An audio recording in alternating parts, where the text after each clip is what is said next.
Hello and welcome back to the Chattercade podcast, where we usually discuss media in the form of reviews or topical-based discussions. I'm your host, Drinking Thomas Hughes.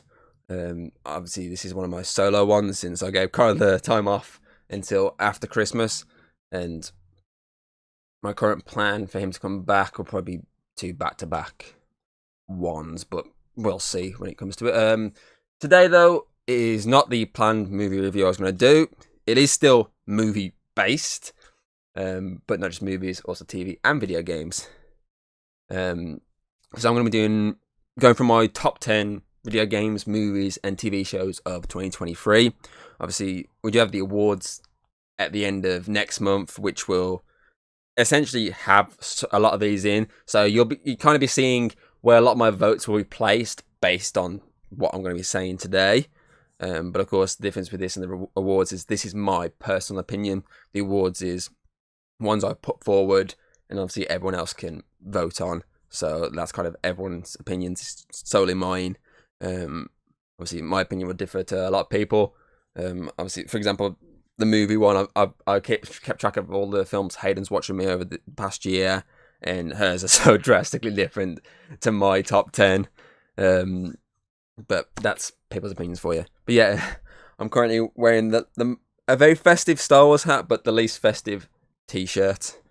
But yeah, so we're going to get straight into this because I do have some shopping arriving soon, and I'm hoping it doesn't turn up during this recording, because if it does, I'm going to have to stop and carry on from where I left off. But yeah, we're going to get straight into this with TV shows, and this doesn't just apply to this applies to the other 2 categories as well. Obviously, there's a lot of TV shows I still haven't watched that I really want to watch. There's a lot of ones that I've started watching, and I'm kind of halfway through. So, though you might find, look at this. For example, there is 2 in my top 10 that I've started watching, and I'm currently still watching, but they're in there because I'm really enjoying them. Yeah, they may not be complete at the moment, but I'm still really enjoying them enough to say, okay, they're in my top 10 easily. And so the same goes for the gaming side of it, the movie side of it. There's a lot I still haven't seen. Obviously, for example, TV shows, I'll put examples of ones that I'm still yet to watch. So for TV shows, Sweet Tooth, I still haven't checked out season 2. That came out back in April, was it? I think it was, because I think I was off when it came out, and I was like, oh, I'll watch it when I'm off. And I never fucking did. I'll say every time I have some time off, I'll sit down and watch it. I'm still yet to watch it. And I know that'll definitely be in my top 10 because I fucking love the first season. But I'm yet to sit down and watch it. So obviously, sadly, I can't put it into my ranking. But as I say, these rankings will differ as soon as I watch something. For example, what's in number 10 might not be in number 10. Give it as soon as I watch, for example, Sweet Tooth, that could be out of it. But this is my current ranking as of, obviously, the end of 2023. So yeah, okay, I'm going to get straight into this. So number 10 for me is actually a series that's still running. I'm pretty sure it runs until, I think, early Jan, mid-Jan. And that's Monarch Legacy of Monsters, which is the Apple TV Godzilla series. I'm just really loving that show. I'm a big fan of the MonsterVerse. I've literally rewatched all of them over the past few weeks in weird order. I did King of the Monsters, then I did the 2014 Godzilla. Then I did Skull Island, and then Godzilla vs. Kong. I did it in the weirdest of fucking orders. But obviously, I'm a big fan of the MonsterVerse. I love the first entry. I thought it's a very solid entry. I love the second Godzilla, probably the most out of all of them. Kong Skull Island's fucking incredible. It's a really great Kong adaptation. And though, obviously, I have iffy feelings with the Versus movie, on rewatch, I've enjoyed it a bit more. But I've still got this very big, high love for this universe, because I love Godzilla and I love King Kong. So when they announced this show, I was so up for it. And I say, at the moment, I think when this episode goes out, I think there might be 2 more episodes left to go. So it's 2 or 3. It's quite far into it. It's quite a big series. And it's definitely worth checking out if you're a fan of Godzilla or you're a fan of this universe. Yeah, Godzilla might not be heavily in it. Obviously, he's there for more of the... Obviously, for them talking about it, since this is set a year after, obviously, G-Day, which is the 2014 Godzilla, but it's also set in the past, around the time where they fucking nuked Godzilla for the first time, and they first encountered him. So I like the fact that it's dealing with these 2 timelines. It just deals with them really well, and digital effects in the show are really good. The story is really good to follow. The acting is really good. Kurt Russell and Wyatt Russell as the same character. Perfect choices. I still find it weird that Apple have got this and not HBO, since obviously, well, it'd be Max, wouldn't it now, technically, since obviously it's Warner Brothers. So it's weird that Apple have got it, but they put a lot of money into this very clearly. And as I said, the special effects, the cast, the people behind the scenes, because this is being produced by the guy who did WandaVision, and it is. If you haven't seen it, go check it out. It's really good. As I say, I'm currently still watching it, and it does just about, at the moment, slide in my top 10 as of the end of the year. And obviously, for me, number 9, I'm gonna give it to. I might alter this as I'm going along, but I think I'll stick with it. At number 9 for me, Always Sunny in Philadelphia, Series 16. I love Always Sunny. Since Connor introduced me to this show, I just fell in love with it. The comedy is fucking hilarious. The acting is brilliant. The plots are so fucking dumb that they work. They somehow work. You just gotta love Danny DeVito and Charlie Day. Those two, their chemistry is so outstanding. And this series is another good, solid one. Obviously, they've started to do a lot shorter series now. Obviously, ever since COVID, the series has seemed to have got a lot shorter. But this is another solid one, because this one's got, for example, there's a bowling plot, and that is so fucking good. I'm trying to remember some of the plots in the current, obviously, that season. There's a weird one with Dennis when he's like imagining something. I think it's like imagining like the world's worst day, which involves like some really over the top fucking, like, I think there's like a heart scene when he pulls some guy's heart out of his chest. But obviously, it's all like weirdly just like in this guy in his head. What else we got? Oh, The Gang Gets Cursed. That's a good one. Frank versus Russia was a decent one. The fucking episode with Bryan Cranston and Aaron Paul, that's pretty damn fucking funny. And their sort of Five Nights at Freddy's inspired, like, Chuck E. Cheese type fucking episode was just amazing. And I just love the fact that it's gone on for 16 seasons, and it's so drastically different to the first season. And if you have not watched Always Sunny, check it out. There is a video on this channel where Connor spoke about how much he loves it, and at that point is when he fucking drew me into it. And I've watched more of Always Sunny than he has. That's how much I've loved it. But yeah, for me, it's number 9 for this year. Number 8, again, is another series I'm currently watching. I'm a couple episodes behind, but I know it's kind of took a break right now. And that's Invincible Series 2. I say at the moment, this is a bit lower, but as I'll catch up, as the series fully comes to a fold, it might creak up even higher. But at the moment, it goes into number 8. Obviously, Invincible came out. It was COVID era, wasn't it? Was it 2021? I think the first season came out. Was it 2020? I can't remember off the top of my head. But I loved it. I think it was like my top 5 for that year. And this one could creep that high if, I say, I catch up and the series just gets better and better. So the animation is still really good. The violence is fucking, for a cartoon, is really fucking gory. Some of the new characters that they've been introducing are interesting. The returning cast are as good as they ever were, and so just everything about it is, if you like, watching this show, it's brought me to the point where I've actually started to get. I haven't got one on me. I don't know where it is. I think it might be downstairs. Obviously, it's got to the point where I'm actually picking up the comics to actually read them and read more into the universe. I picked up the first like volume, which has like so many issues in it. So that's how much I've really enjoyed this show.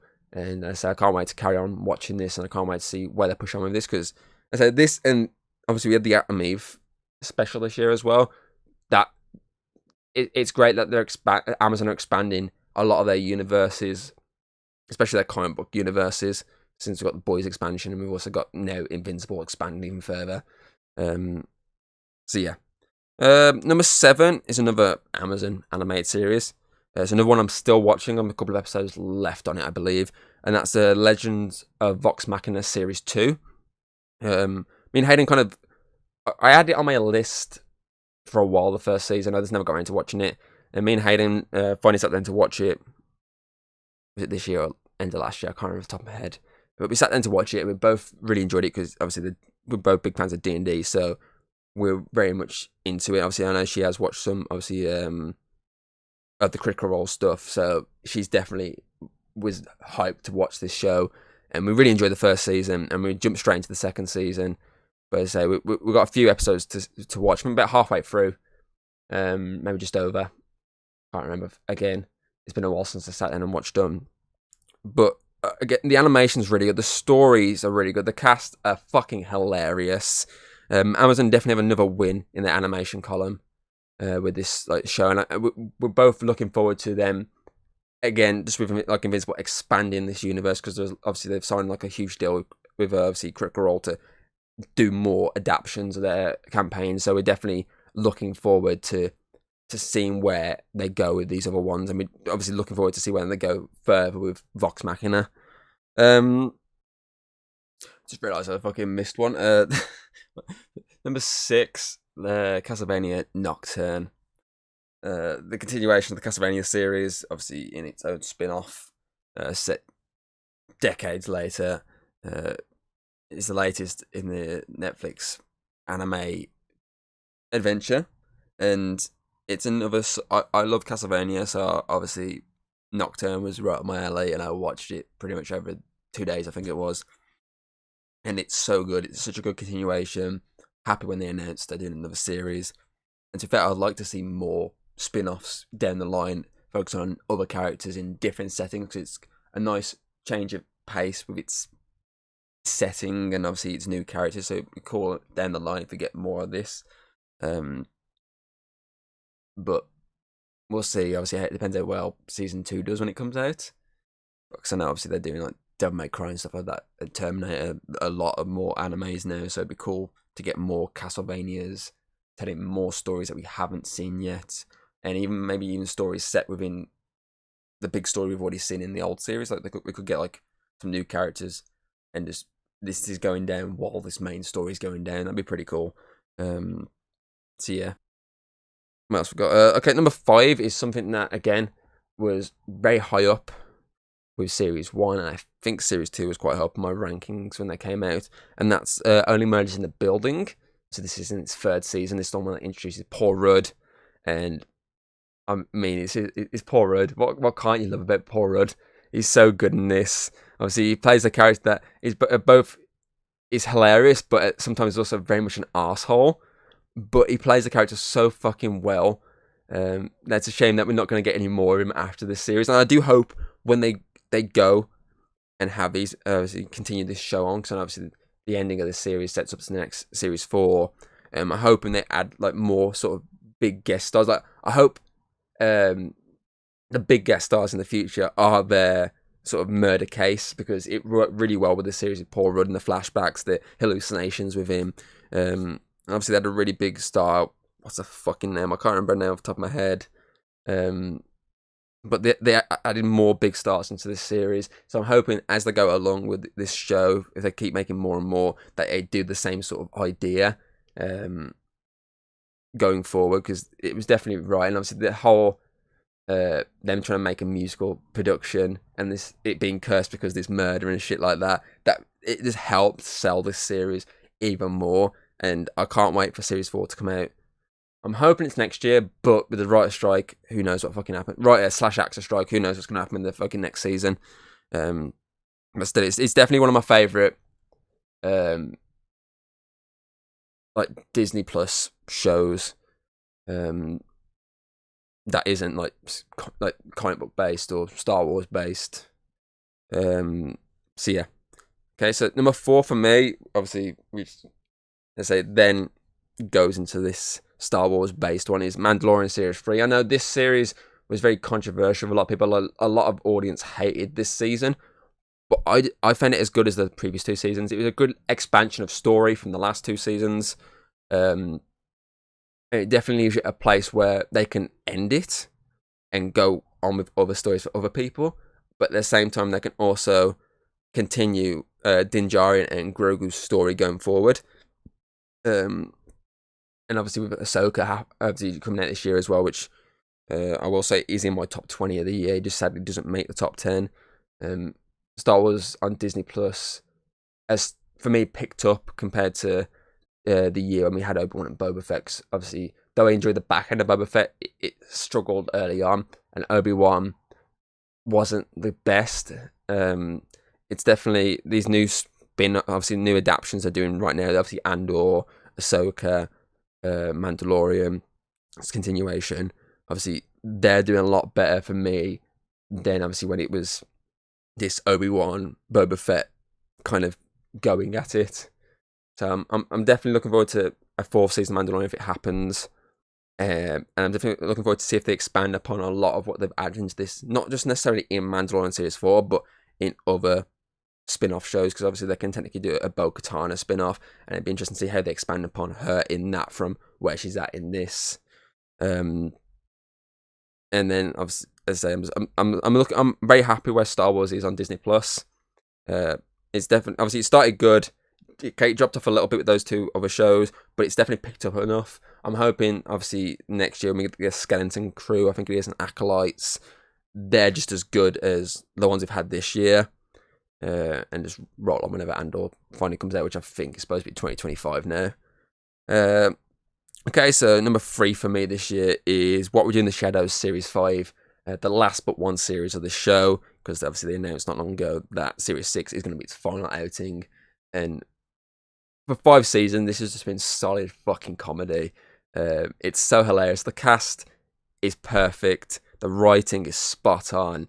And I just love the ideas they go with. I've loved it ever since they did the movie, obviously with the completely different cast. And I like the fact that they expanded upon that. Like that still is kind of legit, but we're going to expand the world elsewhere, tell new stories, deal with a new group. But still, obviously, as I say, still have that part of this universe, since those set of characters are present in like the first season. And I like the fact that this season continued on a lot of the Gilmore story involving obviously him wanting to be a vampire. Added a lot more dialogue between him and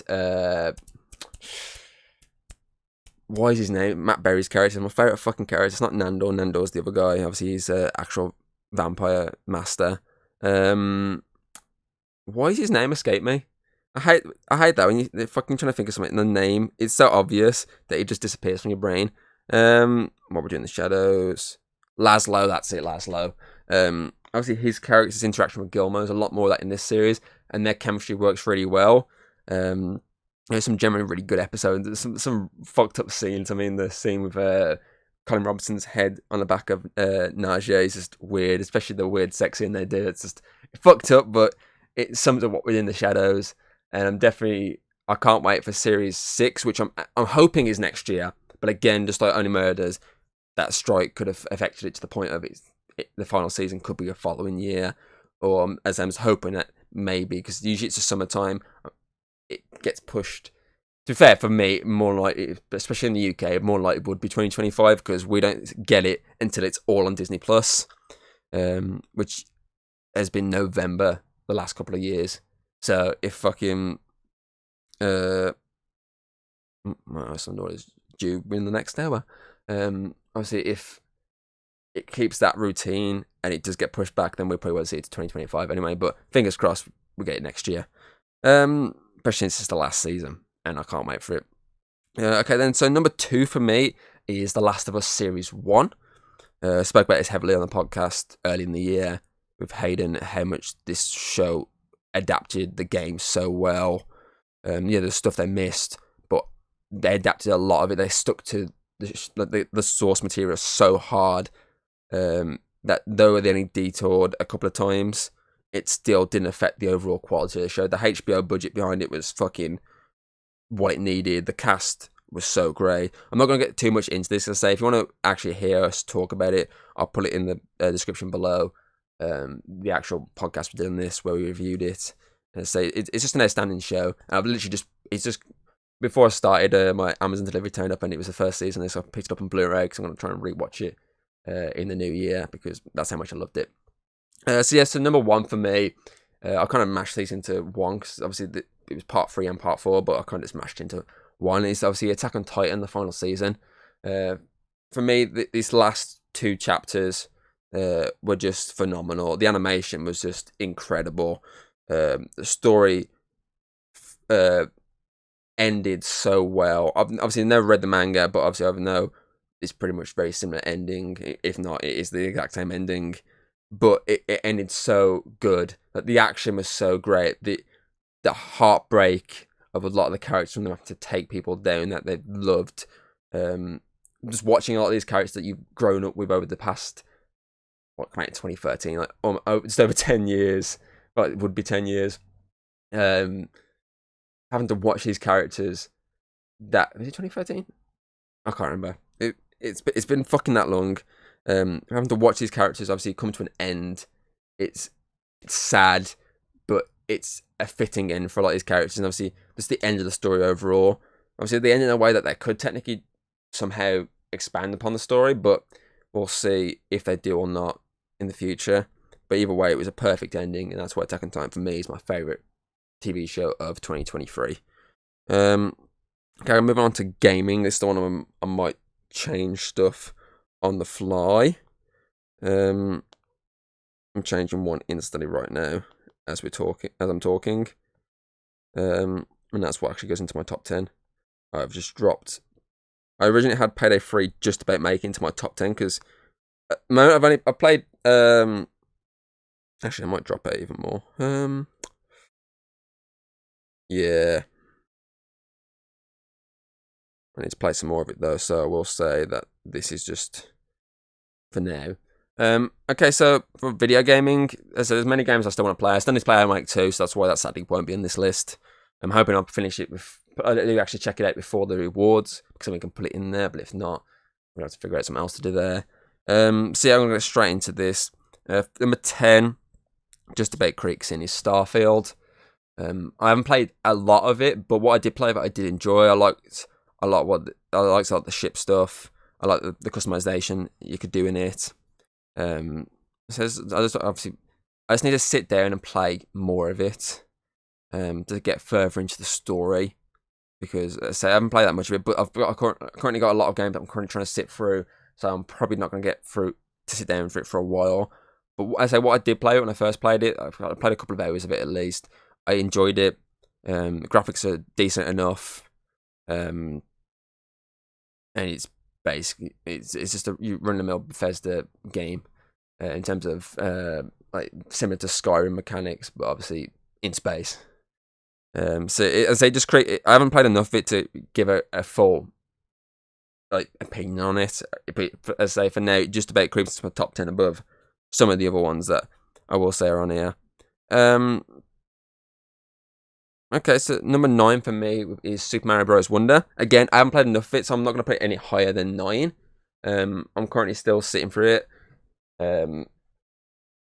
Keeping an eye for my shopping. I'm currently still sitting through it, but what I've got through so far, I can see why it was nominated for Game of the Year. I can see why it was nominated for multiplayer game. I can see why it was nominated for Family Game of the Year. It is a fun game. The fact that you can choose from all the characters is great. The new power-ups, i.e. the elephant power-up, is pretty fucking cool. And so I'm very early into the game, so I'm going to be playing some more of that over the next few weeks, few months. But obviously I got a lot of opinion from Connor. I watched him play some of it when I was just stood behind him, and he's just been playing it. And I say it is a fun game, but again, just like Starfield, I'm not going to put it higher because I haven't played enough of it to warrant the push up. So as I say, for now, it stays in 9th, but I say more I play it, the more it goes up. Okay, so number 8. I'm going to give it to... I'm looking at this. Do I change that or do I leave it? No, I'll keep it. I'm going to give it to WWE 2K23. Big WWE fan. Obviously, I use it a lot for FEW recordings. This one is pretty much more or less, as I say, the same as the last one, but there is a few new features, i.e. the War Games match type, which is the whole reason I fucking changed all my FEW stuff to 2K23 just for the War Games stuff. That inclusion... The new 2 story modes you got are fun. The customization level is pretty much as it always has been. It's been enjoyable to make your own custom characters. The game mechanics are pretty much run in the mill. It pretty much ticks all the boxes 2K22 did. So that's all I really need to say. in terms of that. But I say I've enjoyed it. I put over 100 hours into it. Yeah, I might not have played all of that because obviously customizations, obviously recording the matches. But what I have played, I really enjoyed. And I remember playing it very heavily when it first came out. So obviously I'm just going to give that an 8 at the moment. Number 7, I'm going to give it to Mortal Kombat 1. It's definitely a different Mortal Kombat game to obviously Mortal Kombat 11. I really enjoyed Mortal Kombat 11. Obviously the new mechanics are interesting. Obviously it definitely goes in the more run-of-the-mill fighter game. In the sense of having the support fighters. But I like it's an intriguing way for this game, especially how they use them in team up moves to basically take down the enemies and your opponents in terms of the brutal takedowns. So I like the way they use that. Obviously, they get rid of the ones obviously because I think it was X-Ray and X. Or was it X-Ray and 11 as well? I can't remember. But either way, they replaced that with their team up moves in this one, which again, as I say, works really well. I like a lot of the support characters. A lot they go for some of them they go for the more modern looks, but a lot of them they go for the more classic looks. So I do like that. Obviously, the roster's pretty solid. Rosters pretty much. Obviously, the new designs are intriguing. Obviously, they're obviously downfall in terms of characters is Sub-Zero for me. I'm a big fan of Sub-Zero in the other games, but I'm just at the moment not a big fan of him in this. I can't. It's been a while since I played it, but I can't remember who my main was in this new one. It's been a while now. But I do like the DLC characters with this. Obviously, Omni-Man's a great addition. Homelander, when he finally comes out, is going to be great. Obviously, Peacemaker's obviously coming out in the new year. And we've got some of the characters we've had in the past games, like Quan Chi, he's just come into it. And there's another one I can't remember off the top of my head. But I like the fact they're bringing, obviously, you get a DLC character and a support character at the same time. And support characters are very interesting. I like the fact, again, just like the last one, I like the customization levels in this. Obviously, it's not as heavy customizable as the last one, but it's still decent customizable. So I like a lot what it does. And just obviously, there's the invasion mode, which is intriguing. Adds a bit more to do in the game, and obviously they've added a different way of unlocking collectibles in this. In terms of instead of just going through the crypt, so there's a lot of interesting new features they've added, and a lot of features they took away. So it is a mixed bag at times, but it's still a solid Mortal Kombat game. It's still a solid fighting game, and I want to try and install it on my Steam Deck so I can play it a lot more. Okay, so number 6 for me is going to be Assassin's Creed Mirage, which obviously is the latest Ubisoft Assassin's Creed entry, the first since Valhalla came out back in 2020. It's the first since Valhalla basically run its course not long ago. And it's a more back to basics game. Obviously, I played it on stream. I did a couple of streams on it. Fucking long streams. So if you haven't checked them out, you'll be there for a while with them. But it's an interesting back to basics approach, back to the old school approach. It's a prequel story, so it's a nice way of seeing Basim's character's evolution. Obviously, from this to Valhalla. There's just a lot this does right, and it definitely makes me look forward to where they're going next for Assassin's Creed. So it's a good tied over game, and as I said when playing it, I'd like more of these smaller games to tide me over until the next big game. Obviously, so put them in, obviously do a decent run with a big game, put a small game out, and then put another big game out. I'd definitely be up for that. And so the graphics in this are pretty good, pretty solid graphics. Story's a good story. And your characters are pretty decent. There's a lot of twists and turns, which pretty much made me satisfied with the game. Well, that was me shopping then, but it was not. Okay, so number 5 for me is Hi-Fi Rush. Again, that came out early in the year, very early in the year, January I think it was.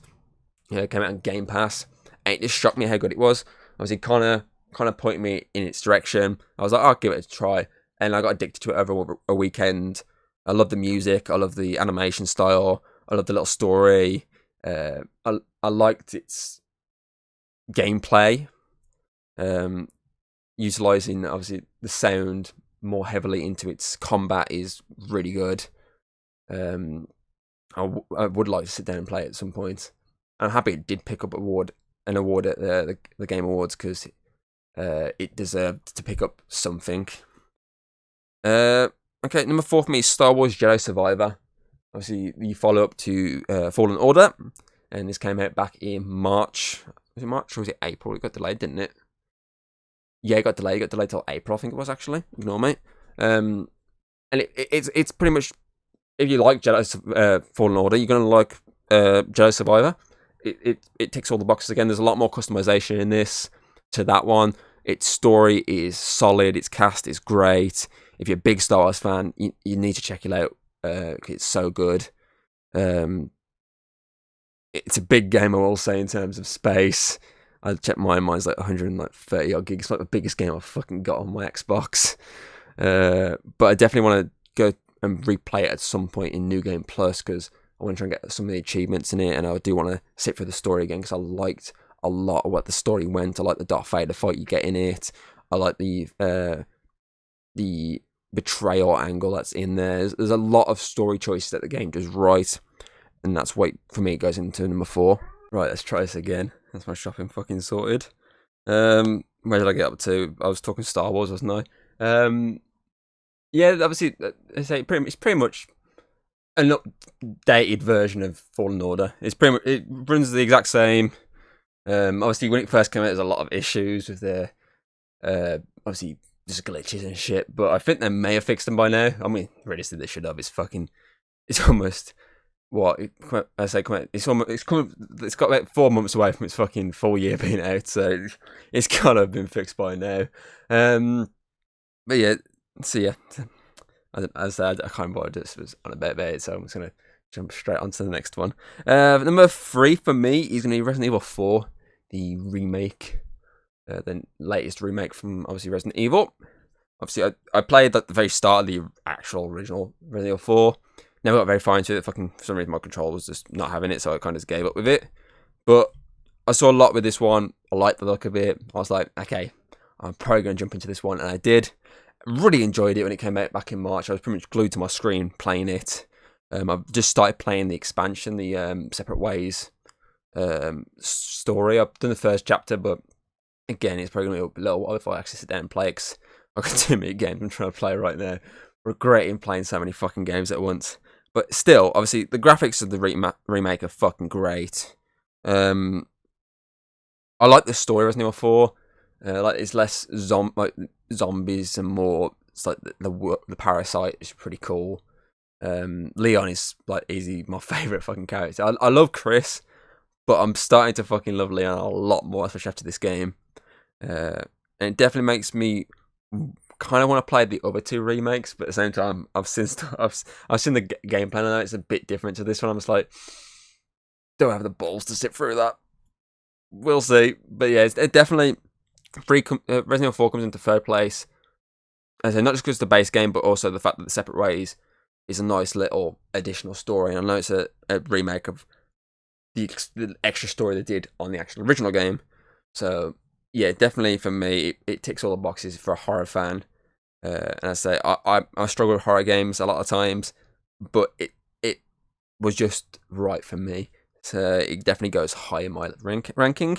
And now here's my debacle. Obviously, my top 2 are 2 of the ones that obviously I've spoken about heavily when talking about the Game Awards. And obviously I voted for one of them over the other one, just because obviously there's a feature missing on one of them. But I've sat there and I'm like, what do I put as my number 1 game of the year? So I'm going to say it now. It's between Spider-Man 2 and Baldur's Gate 3. So I'll talk about both right now. Obviously, I love the fucking story of Spider-Man 2. Graphically as well, it's so good. It's a great follow-up from both the first game and the Miles Morales game. And it definitely leaves me looking forward to the next chapter in the story. Not just the next chapter, the next Insomniac Marvel game, which at the moment is supposed to be that Venom game, which I can't wait for if that's actually the next one. Obviously, the Wolverine one is also due at some point, not long after. And then, obviously, on the other hand, you got Baldur's Gate, which blew me away when it came out. It shocked me how good it was. It's a cool D&D game. It's got so many fucking story paths. And it pretty much hits a nail on the coffin for one of these RPG type games. The customization level is out of this world. It's so good. It's just the internal debate. I'm leaning towards one over the other because I got a disc plate for Christmas of one of these games. I will show you on camera if I can get it out of the fucking box. I've left it in the box. I haven't put it up on the wall just yet. And sorry about the noise. I'm thinking about giving it to this game, giving it to this plate. So for now, I'm going to do this. For now, I'm going to give second place to Baldur's Gate 3. As I say, though I fucking love the game, and I did vote for it at the Game Awards, out the two games, I think just because of the story side of it, and the amount of lore that I know from the first two games, obviously, that's why Spider-Man outweighs it for me. I feel in terms of customization, in terms of the amount of stuff you can do in it, that on Baldur's Gate 3 does outweigh Spider-Man, but I think the story for Spider-Man is far superior. And for me, in loving single-player games, I think the story side of it is what makes it for me. Yes, I know, I love the fact that you can play multiplayer. I love the fact you can play co-op with fucking Baldur's Gate. That you can have it. You can play by yourself, or you can have like an entire actual group of people with you with their own custom characters. I love that aspect of it, which is what makes it one of the best games you can play. But I think I just have to give it to Spider. Oh, fucking! I'm trying to get the light not on it. I have to give it to Spider-Man 2, just because that display is amazing. Just because, as I said, the story, the characters, everything about it, I loved when it first came out. It blew my socks off. It took with Baldur's Gate. It took me a while to actually sit down and play it for myself. Obviously, I played straight away with Connor and Hayden. I played again with Hayden on it, just the two of us. But it took me a while to sit down and actually finish the story. I was constantly wanting to, but I never got the time. Whereas Spider-Man, I set the time out because I knew how much I wanted to play it. And maybe if I play Baldur's Gate 3 again, get some different outcomes, because as I say, so many different outcomes in the game, it might overtake it again. It literally, for me, it's just constantly overtaking each other in terms of which I like. But at the moment, as I say, I'm leaning heavily more onto Spider-Man 2. I know I've got to wait till early 2024 for the update for the New Game Plus so I can sit through it again. But as I say, it just, for me at the moment, it just beats Baldur's Gate 3 thanks to its story and its in-game graphics. Okay, so that covers video games and TV shows. I'm going to move on to movies now. Again, this is what, for me, it's constantly fucking changing. As I say, there's a lot of movies I do still want to watch that I haven't got to see yet. I know Rebel Moon's come out recently. I know it's got mixed reviews, but I want to see it for myself. Same with the film Next Goal Wins, new Taika Waititi film. I want to check that out. The Boy and the Heron, I do want to see that. And there's a couple of other films here and there that are still on my list to see. I just haven't had the chance yet. So maybe in the new year I'll finally sit down and check them out. But for now, this is going to be my top 10. So for me, number 10 is going to be Scream 6. I know there's a lot of bad taste with this franchise at the moment, thanks to, obviously, everything that's gone with Spyglass, obviously sacking the lead actress for bullshit reasons. And then, obviously, the Jenny Ortega stepping away, and most recently now, the director stepping away. He's had enough. Like, there's a lot of bad stuff with this franchise now. It's crazy the fact that the people who funded the franchise originally are bad people, and then the people funding the franchise again are bad people. Not in the same sense, but still bad people. So obviously it does leave a bit of a bad taste in your mouth, but taking all that off the table, looking directly at the film, Scream 6 is a solid entry for the Slash franchise, and if that is the last entry, I'd be happy with it being the final one. The last shot is a great shot to end on. The killers are pretty predictable. I feel like sometimes with Scream, a lot of them are very predictable. You can guess. But that's not like, it doesn't really matter. What you're here for is a decent story, decent characters to follow, and some good kills. And I feel like this nails all of them. It's a great follow up to the last one, obviously adding on to bits of the story that it brought you to. These Ghostface are brutal. I mean, the shotgun scene alone, that just sums up how brutal this Ghostface is. I think easily one of the best kills is probably the fucking the apartment one, when obviously the girlfriend of the one character is trying to get across the ladder and she falls off the ladder and just smashes her head off the fucking everything going down. Like, that is just fucking brutal. So that definitely nails it. I mean, the atmosphere in this film is really good. The returning cast are excellent, and it's a shame, as I said, that we're not going to get them again. Because realistically, if you're going to do a Scream 7 and are going to continue a story, it has to be this story. If not, it has to be the Sydney story. So it's just a case of what they're going to do with that. Because I mean, wasn't it supposed to come out next year? Like, that's how quick I think it's meant to come out. But actually, it was next year in 2025. Actually, I think it might have been. So it's definitely going to be fucking heavily delayed now. So it's going to be interesting to see where they go with this franchise now that they've kind of shot themselves in the foot. But for Scream 6 to come out a year after Scream 5, it's just as good, if not slightly better, and it's a great entry in the Scream franchise. So next is another horror. I'm sticking with horror in my top 10 here. So number 9 is going to be Evil Dead Rise. I absolutely love this movie. Big Evil Dead fan. Love the original trilogy. The remake grew on me heavily over the years. When I first saw it, didn't really like it, but over the years, it's actually grown on me heavily.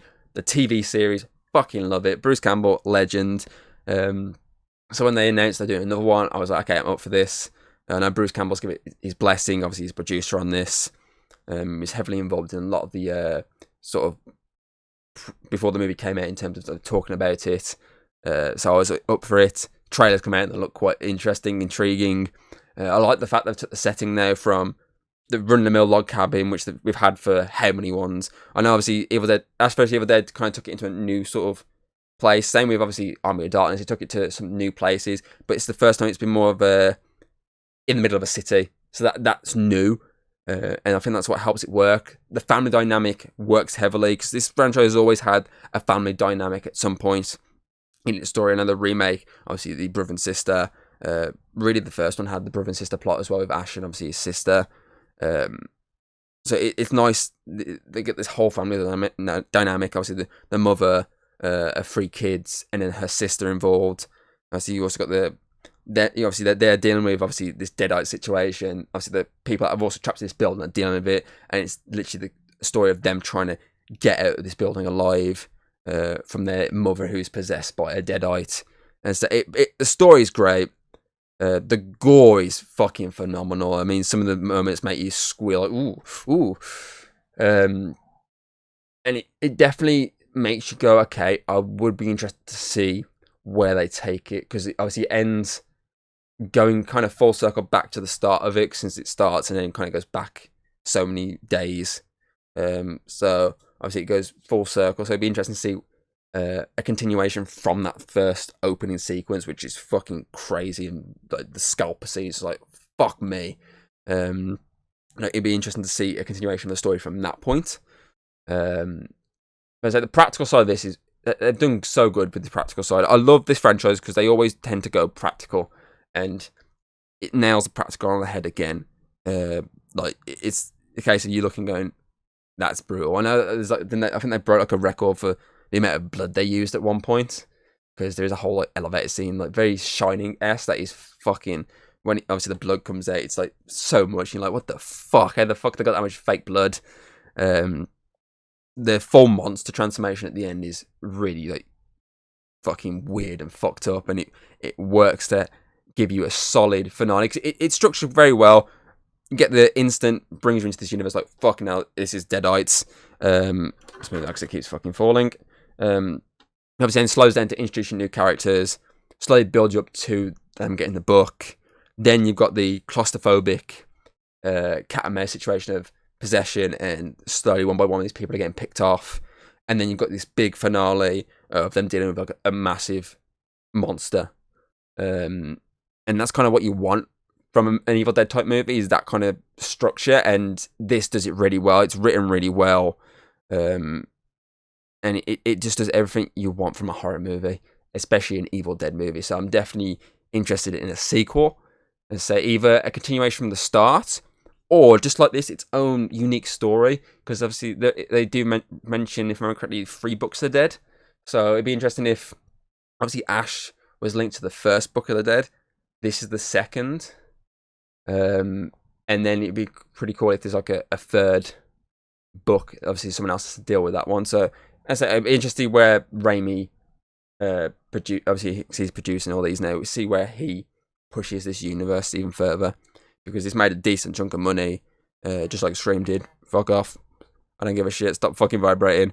So it'd be interesting to see where they push this franchise, because I can't see them leaving it to die again. Okay, number 8, less horror now. Pretty sure everything's less horror now. Number 8 for me is the Mission Impossible Dead Reckoning Part 1. Solid movie. Again, I'm not going to go into too much detail with this, because I spoke about it heavily on the podcast when it first came out. I think there's 2 on here, at least, that I won't speak heavily on, because I've already spoke about them on the podcast. So this is one of them. I'll try and put this in the link below so you can check it out. It's a great way of building up to part 2. It's full action. Tom Cruise nails it again with Mission Impossible. He's not stepped a foot wrong lately with this franchise.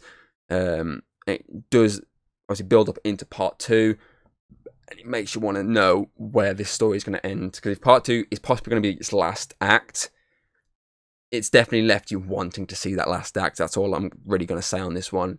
As I say, I went into a lot more detail, at least a bit more detail. So I'm not going to do it twice. Okay, so number 7 is a more recent one. So I was looking forward to seeing, and I was happy I saw it. I was going to do it on the podcast, but I'm going to save it for next year, possibly talk with Connor. And that is Godzilla -1. Obviously, the latest Japanese Godzilla, the first one since Shin Godzilla in 2016. Because there's a whole thing with Legendary and Toho that they don't bring one out at the same time. So this is the first one since Shin Godzilla. Obviously, I wasn't a big fan of Shin Godzilla. I need to rewatch it to see if I'm still... Fuck off! I wish people stop bugging me. I'm gonna fucking... Put that on vibrate. Put it on silent, sorry. Obviously, fucking... I just wasn't a big fan, so I need to kind of rewatch it to see if I'm still at that point. I just didn't really like the Godzilla design with that one, but this Godzilla design's classic. Okay, at times it looks goofy when they're trying to get really serious. I mean, the face specifically looks a bit goofy, so other than that, it's a really great post-war movie that deals with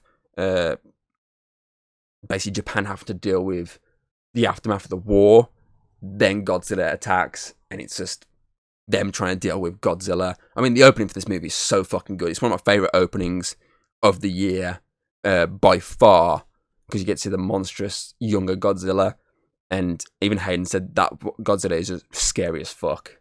Like, it's so fucking good. The look of it's so great, and it definitely builds you up enough to sit back and go, okay, I can sit through a bit of story structure now before we get Godzilla again. Obviously, it builds up to...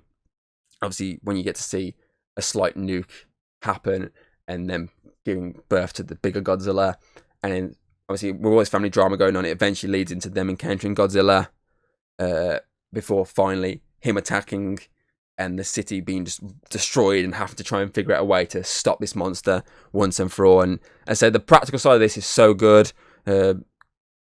Godzilla looks incredible, as I say, apart from a couple of scenes where they're trying to be serious, but the face just looks a bit too goofy for me. The Atomic Breath is easily one of the best Atomic Breaths I've ever seen. And its final act... Well, I'll say obviously its destruction is perfect, and then obviously its final act is a great ending for this movie. It definitely makes it worth sitting through. And I'm so happy it's doing really well at the box office, to the point of they're releasing a black and white version in 2024. They're extending its theatrical run in some countries into the new year at least. And it makes me happy to see that we're getting so much Godzilla content. So it's pretty cool, really. Just missing a Godzilla game right now. But yeah, it's obviously his last act is really good, and it ends on a note of they can continue on this story. down the line, and I reckon it will head while it's done. So yeah, I'm seeing into my number 6 now. I'm actually going to give number 6 to Blue Beetle. It didn't do very well when it came out at the box office. It did better review-wise, but it didn't do very well at the box office. Not many people were interested in it because obviously they couldn't really market it very well because the strikes that were happening. So it's a shame, really, because it was a really fun, family-orientated action superhero movie. And I say that, I mean, the story's focused heavily on this family dealing with, obviously, where they are in society, and then this alien, obviously, device makes their son a superhero, and it's then them having to deal with the company that want this superhero power for themselves. Like its lead actor is perfect. Obviously, I loved him in Cobra Kai. All its cast are funny. There's a lot of really good comedy in this movie. The CGI is pretty damn good. Its villain is okay. I will say its villain isn't like outstanding, but the villain is enough for this movie to work. I feel like that sometimes is the case. If the villain's not the greatest, as long as they're enough for the movie to work, they're fine. Obviously, in this one, you've got the actual powerhouse villain to deal with the Beetle, but you've also got the more mouthpiece, brain side villain, who's a bit more of a bitch character. And these two may not be the greatest villains you'll see in a comic book movie ever, but they work well enough to push this plot forward. One as a physical threat for the Beetle, one for someone who can cause problems elsewhere. It may not be physical, but they can cause problems in terms of making sure that he's never found again. His family's kind of dealt with and shit like that kind of physical, that kind of like threat. And it's a shame that it didn't do very well. Obviously, it kind of summed up DC's year really, because all 4 of their films pretty much flopped. But out of all of them, this is the one that I would have liked to actually succeed, because it was a really fun movie. And I say, I can't wait to see his character back in this new universe that they're making, because he definitely deserves a second chance at success. Okay, so top 5. Number 5 for me is going to be Guardians of the Galaxy Volume 3. Great ending to the James Gunn Guardians trilogy. Before he heads off fully to commit to DC. The story is great. Its villain is fucking phenomenal. The High Evolutionary is great. He chose the right actor. Obviously, the actor from Peacemaker. He chose him. Obviously, I'm guessing from that straight into this. And he chose him perfectly because the villain is so diabolical. Like, it makes you want to hate him, how he treats Rocket. The flashbacks of Rocket as a young raccoon is sad and beautiful at the same time. Everyone has a great final outing as a Guardian in this movie before they either go away for good or maybe somehow get utilised into the plot in the future, because it is a really emotional story, and that's what the Guardians have been really since day one, is emotional stories, and this one doesn't fall flat. Obviously, it fell short of the billion mark, which is a shame, but it's still like one of the top greatest movies of the year, and you can see why when you watch it. I've seen it twice now, and I want to watch it a third time because I just love this movie so much. It generally made me cry. Okay, so number 4 is another one that I won't speak too much about because I've spoken about it heavily on the podcast, an entire episode dedicated to this one, and that is Teenage Mutant Ninja Turtles Mutant Mayhem. Great animated feature, great way to revive the Turtles on the big screen. Animation looks beautiful, and as I say, it's in the description below if you want to check out the actual podcast based on it. Number 3 for me then is going to be John Wick Chapter 4. The 4th entry in the saga. Realistically, it should be the ending, but money talks, so it probably won't be. All out action again for fucking 3 hours. Action doesn't basically... What's the word I'm after here? It doesn't... Oh, fuck, the word's going out my head. This word's going out my head. Basically, you're not going to be disappointed. The action doesn't disappoint. That's the word I'm after. I literally fucking just said it in a different sentence. The action doesn't disappoint. It's all out action from start to finish. Obviously, it slows down at points, but those points are worth it because Keanu Reeves is great as John Wick. It's the supporting cast are excellent. Its villain in Bill Skarsgård is really good. There's a lot of really cool new characters that add into this universe, and I can't wait to see them expand this universe more in Ballerina. I still need to watch The Continental, see how they expand it in that, and I do want to see more expansions going forward. And I can't wait to see because I know the guy who made this, he's the one that's doing the Ghost of Tsushima movie, so I can't wait to see that. But yeah, I'm going to start moving on because I'm starting to run out of time and I need to go talk to someone real quick. So for me, number 2 is a film that actually came out in 2022, but in the UK we didn't get it till February 2023, which is why it's on my list. And that is Puss in Boots: The Last Wish. Very Into the Spider-Verse inspired in terms of its animation style. Antonio Banderas is great as Puss in Boots. It's so great to see him back. It's great to see them expand, obviously going back to the Shrek universe. And Puss in Boots was the right choice for it, because the first Puss in Boots is decent. Instead of doing another Shrek movie, it is the right choice to go back and say, okay, let's make a sequel to Puss in Boots. And let's see where we can go with the story. And the story is really emotional, it's really funny. And so the animation is perfect, it's dark as well. Especially the wolf, the big bad wolf is fucking dark as fuck. And I was ashamed. I'm ashamed of myself for not seeing this in cinema, because it's one of those ones that needed to be seen in cinema. It's so fucking good. And I would be interested in seeing a third one. At the same time, I would be interested in seeing another Shrek movie.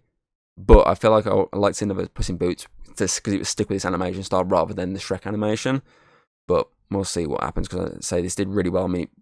It did better at one point than Avatar did, but obviously Avatar it did better. I think it was review-wise, it did better than Avatar, but Avatar obviously kicked its ass in terms of money. Okay, so then number 1 for me. Oh, what's going on outside? Ambulance. Okay, so number 1 for me is going to be Spider-Man Across the Spider-Verse. Movie that I was probably most looking forward to this year, and it didn't disappoint. Just like the first one, the animation is so good. This one's a lot longer than obviously the first one. It's got a lot of new characters in it, and they're really good, especially Oscar Isaac as 2099 Spider-Man, one of my favourite Spider-Mans, and I was so happy to see it. Obviously, the Spider-Man from the last one, his mentor, obviously having a baby in this one is really funny. There's a lot of comedy with that. Hay Steinfeld as Gwen Stacy is really good again. Obviously, we lose like Nicolas Cage and that in this one, which is a shame, but how this is leading into the next one, we're going to get them back, so it's going to be fine. There's a lot of cool new worlds we get introduced to, thanks for the multiverse angle. There's a lot of cool new Spider-Man we get to see. Obviously, we can get the game Spider-Man appear at one point in this. Some live action references, which are really good. It's all out one of the best Spider-Man films out there. I can't remember if I put this over No Way Home or put No Way Home over it, but either way, as a Spider-Man fan this year, we've eaten well, very well, and this movie definitely does not disappoint. So yeah, I think that pretty much covers it. Obviously, what is your top 10 movies, TV shows, and video games of 2023? Put your lists in the comments below if you're on YouTube. Or obviously, once I post, obviously the thumbnails on Instagram and that, obviously you can put them in the comments there as well. Either way, I'll see them. Obviously, we're still working on some of the award stuff, so hopefully within the next week or so we'll be putting that out. But so it's been a very big year for movies. There's been a lot of really good movies, a lot of really good video games, a lot of really good TV shows. So this year has not disappointed in that factor. I'm hoping 2024 keeps up that momentum again and delivers some really good stuff. But yeah, that pretty much covers everything. Oops, another fucking ambulance I think going past. Is it? We'll see. I'm being nosy right now. It didn't go past. But yeah, either way, I hope you have a very happy new year, and we'll see you fresh in the new year for whatever I choose to do as the first episode. So yeah, until then, I hope you enjoyed, and I shall hopefully see you next time. Goodbye.